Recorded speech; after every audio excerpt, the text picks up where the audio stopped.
সমবায় সমিতির নামে চলছে রমরমা সুদের ব্যবসা। টাকা নিয়ে অনেক মানুষ নিঃস্ব হয়ে পড়েছে। গ্রাহকদের জিম্মি করে খালি চেকে স্বাক্ষর রাখেন দাদন ব্যবসায়ীরা।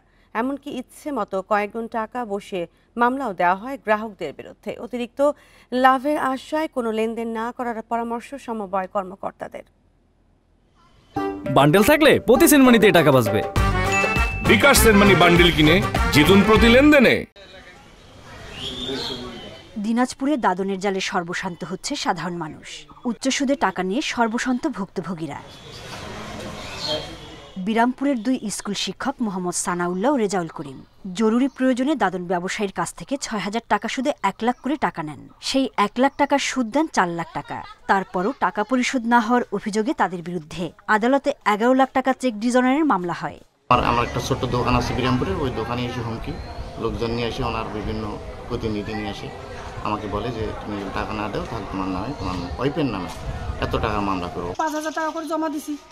ওইখানে দেওয়ার পর ওই স্যার কিন্তু বলে এই সপ্তাহেতে দিব। বুধবারের দিন মিটিং হয়ে আছে, এয়ার টেবিল অনেক কিছু কিন্তু আনছে। আনার পর আমরা কিন্তু এইটা ভরসা করে কিন্তু আমরা দিছি টাকা পাওয়া যাচ্ছে। আমরা ঠিকই বোধহয় এখানে সম্মতি হচ্ছে।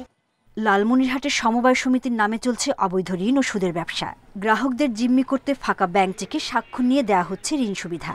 পুরো টাকা খুঁজে কই আছে, ওখান থেকে এনে দেখা গেলো দোকানে একটু ইনভেস্ট করলো, তারপরে লাভ দিতে ও দেখা গেলো ব্যবসাটা পরে আর চলে না।